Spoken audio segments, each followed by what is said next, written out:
Noah was not told to build a ship. He was told to build something enormous, sealed against water, divided into 3 levels, and large enough to preserve life through catastrophe. But one question remains. How could anyone have actually built it? Genesis gives us remarkably precise instructions. 300 cubits long, 50 wide, 30 high, compartments inside, pitch covering the structure, a door on the side, an opening near the roof. But the Bible does not give us Noah's blueprint. So where does the text end and reconstruction begin? Today, we are going to take the ark apart piece by piece. Its timber, structure, waterproofing, decks and proportions, and see what ancient technology and basic engineering can actually tell us. The first instruction concerns the material. Genesis tells Noah to make the ark from what many translations call gopher wood. That sounds precise. It isn't. The Hebrew expression is uncertain. We cannot confidently point to one modern species of tree and declare that this was Noah's timber. Some translations have proposed cypress. Others retain the traditional expression.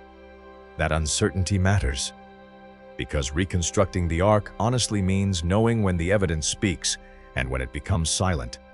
But even where the material remains uncertain, the dimensions become remarkably specific. 300 cubits long, 50 cubits wide, 30 cubits high. Using a common estimate of roughly 45 centimeters for a cubit, the resulting structure would have been approximately 135 meters long, 23 meters wide, and 14 meters high. That is not the little boat most of us saw as children. It is enormous. Imagine standing beside a wooden structure stretching farther than a football pitch. Now imagine that structure rising several stories above you. There is something else about those dimensions that immediately changes the picture. The ark was long, but not extremely narrow. Its length was 6 times its width. That gives us the first major clue. This was not obviously designed as a fast sailing vessel. Genesis does not describe a mast. It does not describe sails. It does not describe a rudder. It does not describe a steering mechanism. Instead, the instructions concentrate on enclosure, space, waterproofing, and survival. That suggests a very different purpose. The ark was not being built to win a race. It was being built to remain afloat. And that distinction is crucial. A vessel designed to travel needs one set of priorities. A vessel designed to survive a catastrophic flood needs another. Speed becomes less important. Stability becomes more important. Internal capacity becomes more important. Protection from water becomes essential. And suddenly the unusual proportions begin to make more sense. But dimensions alone do not build a structure. Wood has limits. A beam can bend. A joint can move. A long wooden structure can flex. The longer it becomes, the more important its internal organization becomes. And Genesis gives us another important detail. The ark was to contain compartments. The interior was not described as one enormous empty hall. It was divided. That changes the way we should imagine it. There would need to be areas for animals, areas for supplies, areas for people, areas for movement, and spaces that could keep different parts of the enormous interior organized. The Bible does not provide a detailed floor plan. We do not know the exact number of rooms.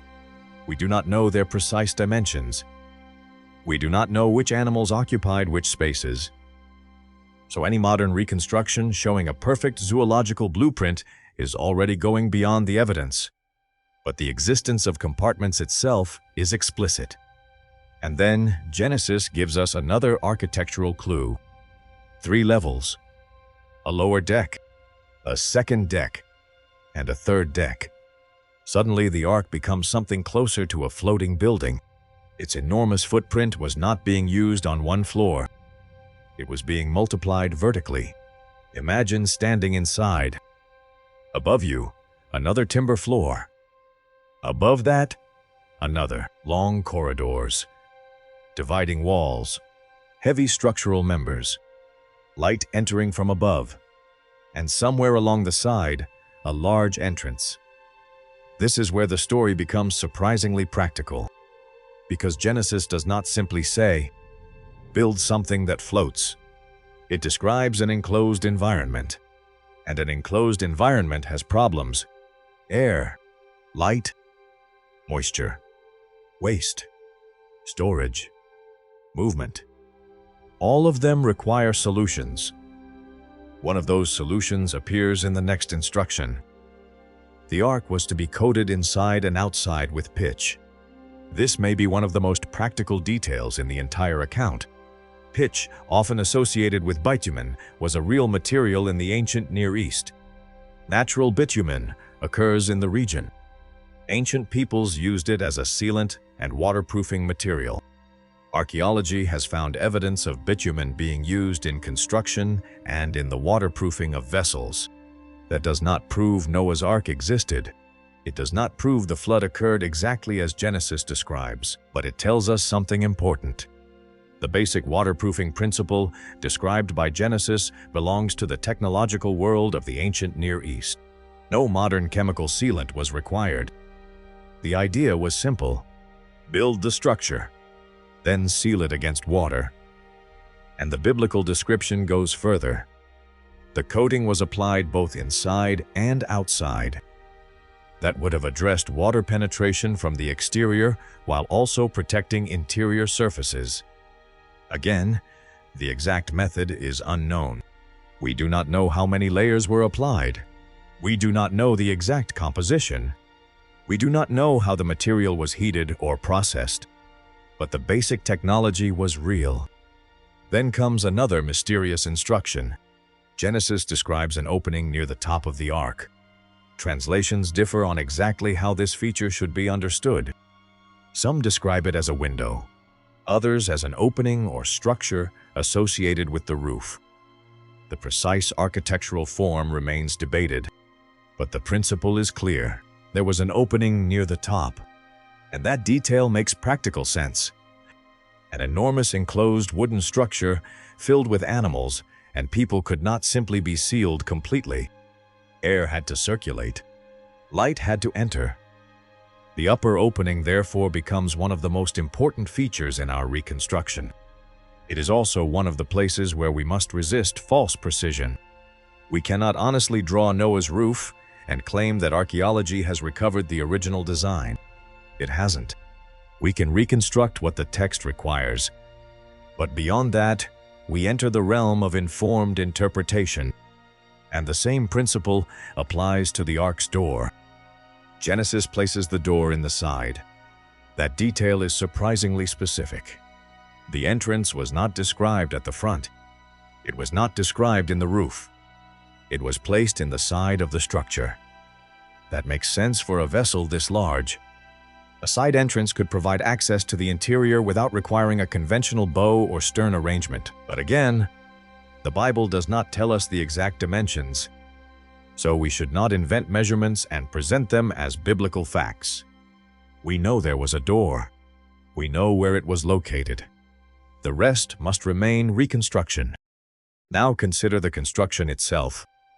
A structure more than 100 meters long would have required enormous quantities of timber.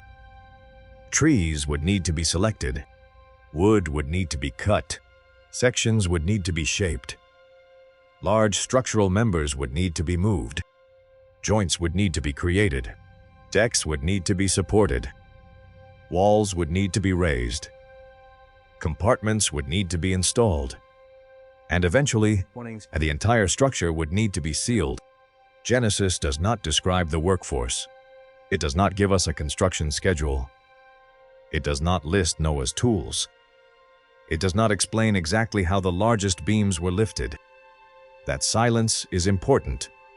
A responsible reconstruction cannot simply fill every gap with invented certainty. Instead, archaeology gives us the broader technological context.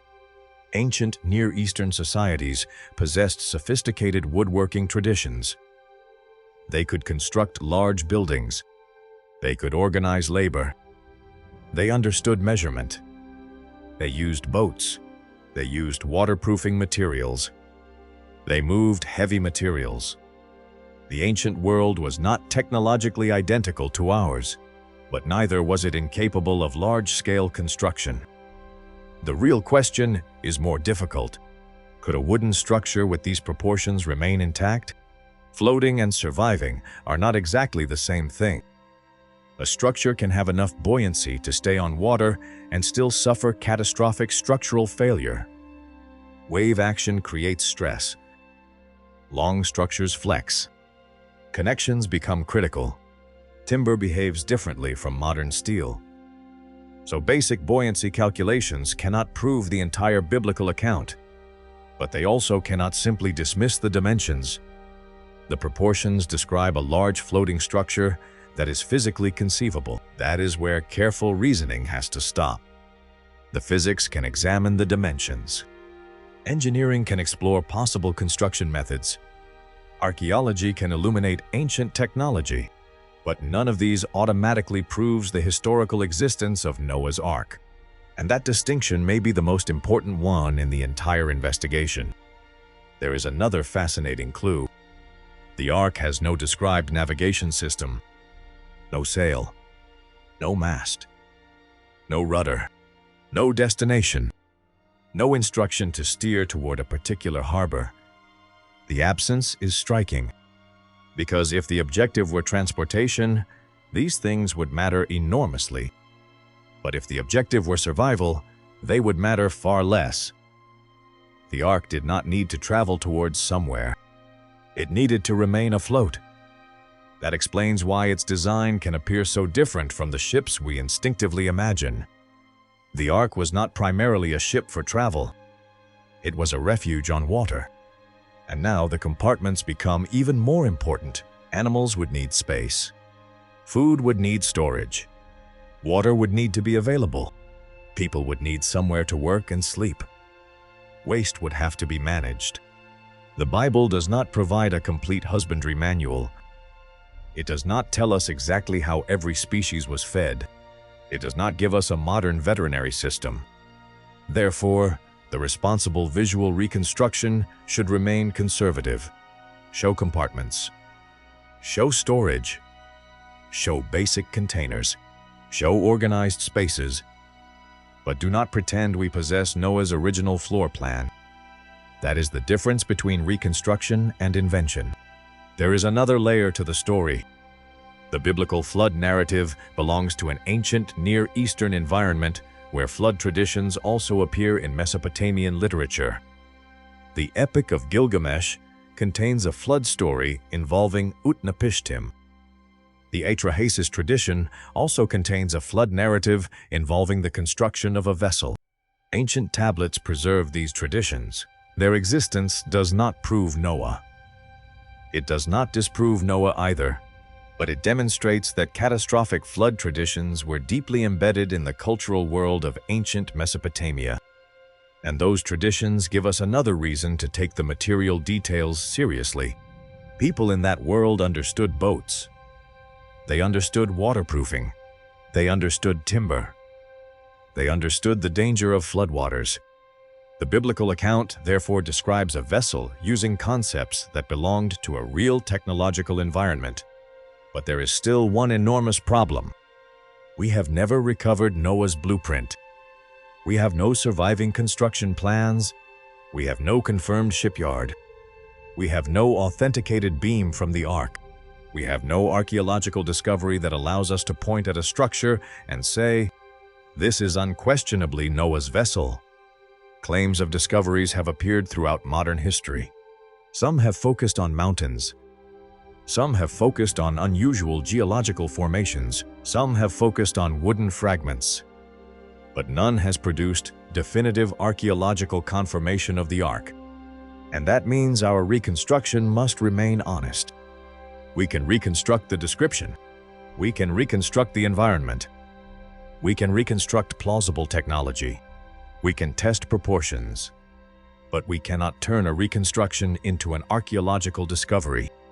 So let us return to the dimensions. 300 cubits long, 50 cubits wide, 30 cubits high, 3 levels, compartments, a side door, an upper opening, pitch inside and outside, wood of uncertain identity. When those details are placed together, something becomes clear. The ark described in Genesis is not a tiny boat. It is a massive enclosed structure. It is closer to a floating warehouse than the elegant sailing ships of later history. Its purpose is not speed. Its purpose is preservation. That changes how we should picture Noah. He is not standing at a wheel. He is not pulling a rudder through a storm. He is not adjusting sails. He is not navigating towards a coastline. The text gives him a different task.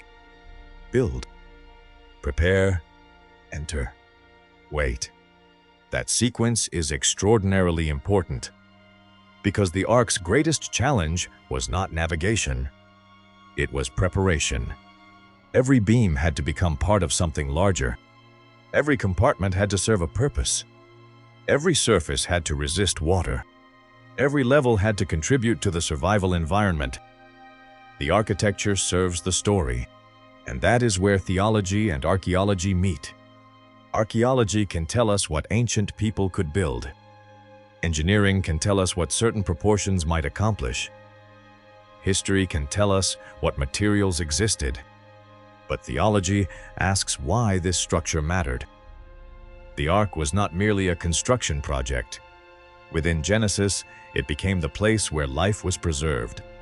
And that is why the physical details matter. The measurements are not random decoration. The compartments are not incidental. The waterproofing is not poetic scenery. The door is not merely an image. The architecture creates the setting for the theological story. But we should still resist one final temptation. We should not claim that, because the ark's dimensions are physically conceivable, the entire story has therefore been scientifically proven. That is not what evidence means. And we should not claim that because archaeology has not found the ark, the biblical account has therefore been disproved. That conclusion would also go beyond the evidence. The honest position is more difficult. Some details are explicit. Some details are historically plausible. Some details remain unknown. And some questions may never be answered archaeologically. That does not make the investigation pointless. It makes it more interesting. Because the further we examine the ark, the more clearly we see where the ancient text gives us information and where modern imagination begins. So how was Noah's ark really built? The simplest answer is also the most honest. We do not know every joint. We do not know every tool. We do not know every beam. We do not know the exact species of timber. We do not know the precise internal floor plan. We do not know exactly how the largest structural members were assembled. But we do know what Genesis describes: a vast wooden structure, 3 levels, internal compartments, a side entrance, an upper opening, and waterproofing applied inside and outside. Those details are enough to build a disciplined reconstruction. And once we do, the ark looks very different.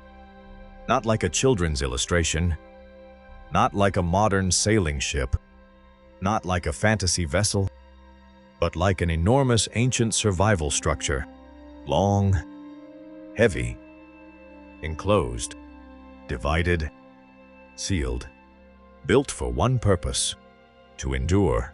And perhaps that is the detail we miss most often. The ark was never described as something Noah would steer. It was something he would trust to remain afloat. That changes the entire image. The story is not really about a man navigating through a storm. It is about a man preparing for a storm before he could see it. And that leads to the final question. If the ark was designed not to sail, but simply to survive, then why does Genesis spend so much time describing its construction? Perhaps because the physical structure is part of the message. The warning comes first, then the instructions, then the labor, then the preparation, then the door, then the water. The ark stands between what Noah was told would happen and what eventually happened. That is why every beam matters. Every compartment matters. Every layer of pitch matters. Every level matters. Not because we can recover every engineering detail, but because the ancient description turns an invisible warning into something visible. Wood became preparation. Measurements became obedience.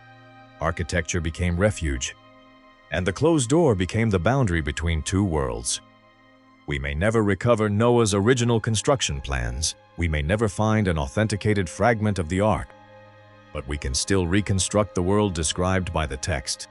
And when we do, one thing becomes impossible to ignore. The ark was not a decorative object placed in the story. It was the central physical answer to the catastrophe that was coming. A structure built before the evidence became visible. A refuge prepared before the waters arrived. And perhaps that is why the oldest question is not really, could the ark float? The deeper question is, what did Noah believe before anyone else could see what was coming? And that question takes us beyond the timber, beyond the measurements, and into the heart of the biblical story.